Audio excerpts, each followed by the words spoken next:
కడప రవాణా శాఖ deputy commissioner Chandrasekhar రెడ్డిపై బదిలీ వేటు పడింది. మహిళా ఉద్యోగులను వేధింపులకు గురిచేస్తున్న డీటీసీపై మంత్రి రాంప్రసాద్ రెడ్డి ఆగ్రహం వ్యక్తం చేశారు.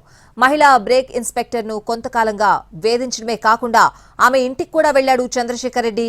విషయం తెలుసుకున్న ఉద్యోగిని భర్త, కుటుంబ సభ్యులు కార్యాలయంలోనే అధికారిని చితకబాదారు. దీంతో రాష్ట్ర కమిషనర్ కార్యాలయంలో రిపోర్ట్ చేయాలని చంద్రశేఖర్ రెడ్డికి ఆదేశించారు మంత్రి.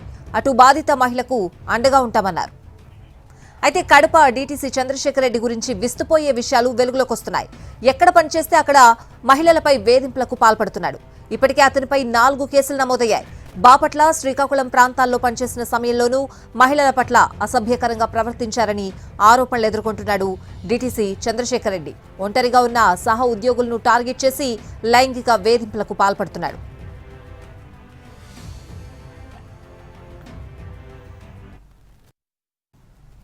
కడపలో జరిగిన సంఘటన చాలా దురదృష్టకరం. ఒక గౌరవమైన పదవిలో ఉన్న డీటీసీ ఒక సగటు తనతో పాటు పనిచేస్తున్న బ్రేక్ ఇన్స్పెక్టర్ మహిళపై ఇలాంటి చేయడం చాలా బాధ కలిగించింది. తప్పకుండా రాష్ట్ర ప్రభుత్వం ద్వారా చర్యలు కఠినంగా ఉంటాయి.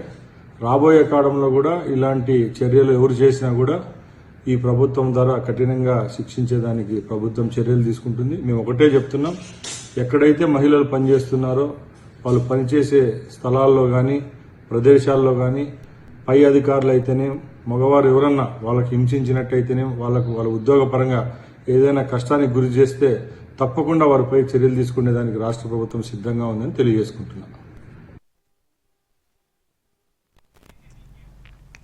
Kadapa deputy transport commissioner Chandrashekar Reddy లైంగిక వేధింపుల ఘటనపై విచారణ చేపట్టారు అధికారులు. డీటీసీ కార్యాలయంలో బాధితురాలు భర్త మెయిన్ గేట్ వరకు వస్తున్న సీసీ ఫుటేజ్ ను గమనించామన్నారు ట్రాన్స్పోర్ట్ జాయింట్ కమిషనర్ కృష్ణవేణి. అన్ని వివరాలను సేకరించిన తర్వాత సమగ్ర నివేదికను ఉన్నత స్థాయి అధికారులకు పంపించామన్నారు. 100% ఇట్లాంటి ఇష్యూస్ జరగకూడదు. ఎందుకంటే మేము అర్ధరాత్రి అపరాత్రి అని ఉద్యోగాలు చేస్తాం. తెల్లవారుజామున కూడా మేము ఎన్నోసార్లు డ్యూటీస్కి వెళ్తాం. మహిళలకి పూర్తి ప్రొటెక్షన్ ఉండాలి. ఎన్ఫోర్స్మెంట్లో యూనిఫామ్ ఆఫీసర్స్కి ఎనీ టైం మేము వర్క్ చేస్తాం కాబట్టి పూర్తి ప్రొటెక్షన్ ఉండాలి. లేడీ ఆఫీసర్స్ అందరికీ పూర్తి ప్రొటెక్షన్ ఉండాలి. ఇది 100% అదే రిపోర్ట్లో రాసి పంపించాము. అదే ఆనర్ చేశారు వాళ్ళు. అదే హెడ్ ఆఫీస్కి రిపోర్ట్ చేయమని చెప్పారు. ఈ విషయం ఇట్లాగా జరగకూడదండి. 100% ఇట్లాంటి ఇష్యూస్ జరగకూడదు.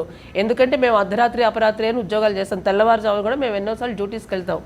మహిళలకి పూర్తి ప్రొటెక్షన్ ఉండాలి. ఎన్ఫోర్స్మెంట్లో యూనిఫామ్ ఆఫీసర్స్కి ఎనీ టైం మేము వర్క్ చేస్తాం కాబట్టి పూర్తి ప్రొటెక్షన్ ఉండాలి. లేడీ ఆఫీసర్స్ అందరికీ పూర్తి ప్రొటెక్షన్ ఉండాలి. ఇది 100% అదే రిపోర్ట్లో రాసి పంపించాము. అదే ఆనర్ చేశారు వాళ్ళు. అదే హెడ్ ఆఫీస్కి రిపోర్ట్